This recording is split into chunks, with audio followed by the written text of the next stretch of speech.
Hello guys, welcome to philosophical study. सबसे पहले आप सभी का बहुत बहुत थैंक यू हमारे साथ जुड़ने के लिए। उम्मीद करता हूँ आप सब बहुत बढ़िया होंगे और आपका प्रिपरेशन बहुत अच्छे तरीके से चल रहे होंगे अगले एग्जाम के लिए।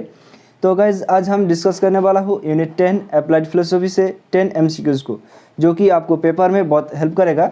तो सेशन को लास्ट तक जरूर देखना और आपके दोस्त के साथ जरूर शेयर करना।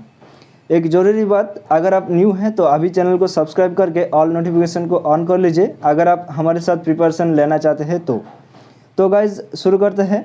तो फर्स्ट क्वेश्चन आपके सामने स्क्रीन पे ये रहा। If the doctor turns off his patient's ventilator in order to assist his death it is a case of.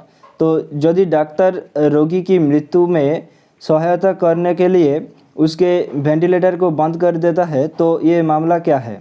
Option A surrogacy, option B euthanasia, option C cloning, option D none. तो friends इस question का जो सही answer है वो है option B euthanasia. अब euthanasia क्यों है वो देखते हैं। तो देखो, सुरोगेसी का मतलब क्या है कि कोक को किराए पर लेना है, राइट। तो ये तो इसके साथ कोई संबंध नहीं है, तो ऑप्शन ए तो नहीं होगा। और क्लोनिंग का मतलब क्या है? Double, right. तो ये भी नहीं होगा और ऑप्शन डी तो नॉन है। तो बचा कौन? Option B euthanasia. तो यूथेनेसिया क्या है वो तो आप जानते हैं। तो देखो यहाँ पर बोला है the doctor turns off his patient's ventilator in order to assist his death. तो ये केस क्या हो जाएगा? ये यूथेनेसिया हो जाएगा, राइट। उम्मीद करता हूँ ये क्वेश्चन आपको अच्छे से समझ में आ गया होगा। अब अगले क्वेश्चन की तरफ चलते हैं। The concept of informed consent is invoked in the relationship between. तो सूचित सहमति की अवधारणा के बीच के संबंध में लागू किया गया है। तो option A doctor and patient relationship, option B teacher and student relationship, option C businessman and customers relationship और ऑप्शन डी नॉन।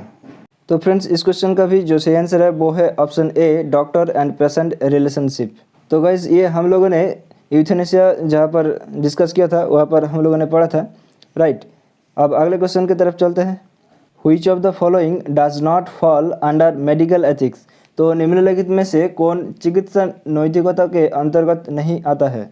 तो option A euthanasia, option B surrogacy, option C sex selective abortion, option D intellectual property right. तो friends euthanasia, surrogacy और sex selective abortion ये तीनों तो medical ethics से related हैं, right. तो बचा कौन? Option D intellectual property right. तो ये लॉ के अंडर आ जाएगा, राइट। तो इस वजह से इस क्वेश्चन का जो सही आंसर है वो है option D intellectual property right. अब अगले क्वेश्चन की तरफ चलते हैं। Which of the following is a component of informed consent. तो निम्नलिखित में से कौन सूचित सहमति का एक घटक है?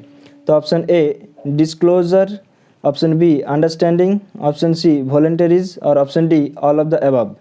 तो फ्रेंड्स इन्फॉर्म्ड कंसेंट ये हम लोगों ने कहाँ पर पढ़ा था? यूथेनेसिया पे पढ़ा था, राइट। डॉक्टर पेशेंट रिलेशनशिप के बारे में पढ़ा था। तो यहाँ पर कौन सा एक घटक है ये आप लोगों को ढूंढना होगा। तो देखो यहाँ पर डिस्क्लोजर, अंडरस्टैंडिंग, वॉलंटरीज ये सारे तो सहमति देता है, राइट, कॉन्सेंट है। तो option D is the correct answer, all of the above. अब अगले क्वेश्चन की तरफ चलते हैं।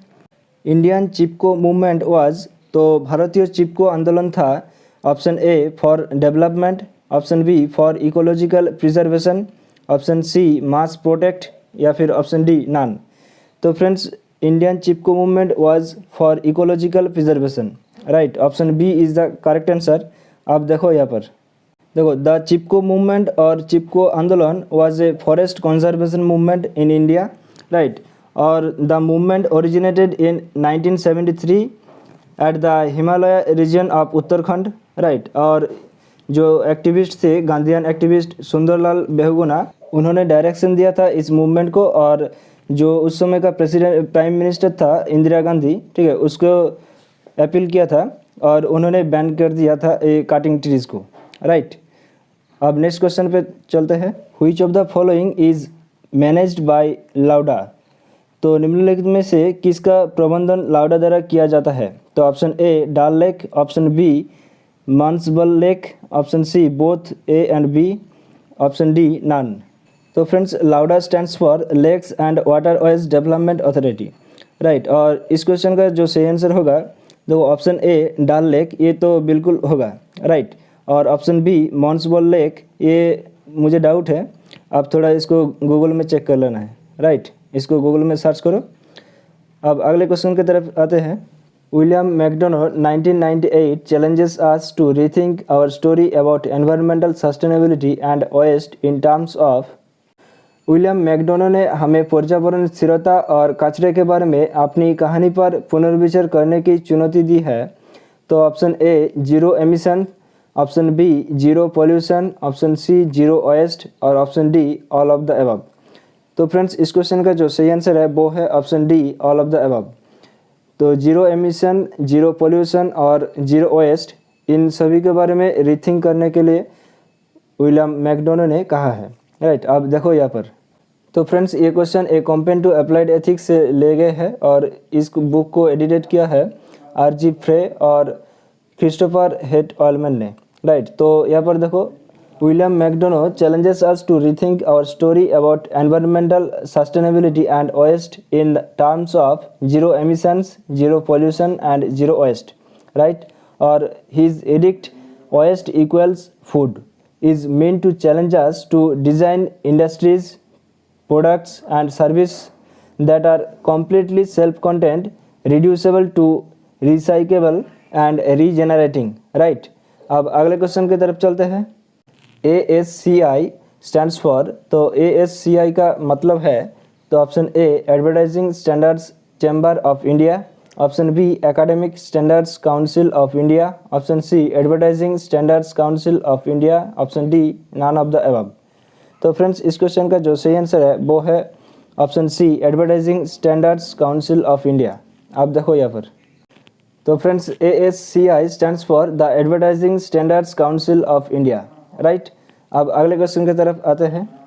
CSR स्टैंड्स फॉर, तो CSR का मतलब क्या है? Option A corporative social responsibility, option B corporate social responsibility, option C consumer social responsibility और option D none of this. तो फ्रेंड्स ये एक स्टैटिक क्वेश्चन है, आप लोगों को एज इट इज़ याद रखना होगा। तो इस क्वेश्चन का जो सही आंसर है वो है option B corporate social responsibility, right. Corporative नहीं है। तो आप देखो यहाँ पर corporate social responsibility of business में 4 टाइप्स का होता है। वो कौन कौन सा? देखो environmental responsibility, ethical responsibility, philanthropic responsibility और इकोनॉमिक रेस्पॉन्सिबिलिटी, राइट। ये भी ध्यान में रखना होगा। अब आज इस सेशन का लास्ट क्वेश्चन है, मीडिया बायस रेफर्स टू, तो मीडिया पूर्वाग्रह संदर्भित करता है। Option A neutrality in journalism, option B objectivity in journalism, option C partiality in journalism, option D none of the above. तो फ्रेंड्स न्यूट्रलिटी इन जर्नलिज्म ये तो किसी भी तरह से नहीं होगा, बायस नहीं है, राइट। और देखो ऑब्जेक्टिविटी और पार्शियलिटी इन दोनों में से ऑप्शन सी पार्शियलिटी ये बेस्ट ऑप्शन है, राइट। मीडिया बायस के पार्शियलिटी का मतलब एक तरफ देखना, राइट। तो ये तो बायस होगा। तो इस वजह से इस क्वेश्चन का जो सही आंसर है वो है option C partiality in journalism, right. Okay, this is all for today's session. उम्मीद करता हूँ ये सेशन आपको बहुत हेल्पफुल रहा होगा, बहुत अच्छा लगा होगा। तो सेशन को एंड करने से पहले एक ज़रूरी बात, आप सभी ने टेलीग्राम चैनल को ज्वाइन कर लीजिए। वहाँ पर भी क्विज होता है डेली बेसिस पे। टेलीग्राम चैनल का नाम है फिलोसॉफिकल स्टडी और डिस्क्रिप्शन बॉक्स पे लिंक दिया हुआ है। और हमारा official Facebook page philosophical study को भी लाइक, फॉलो और शेयर करिए। मिलते हैं अगले सेशन पे, तब तक ले हंसते रहे, मुस्कुराते रहे और चीज़ को शांत रखकर अपने प्रिपरेशन को आगे लेकर चले। Thank you, bye bye, take care, ध्यान रखिएगा। जय हिंद।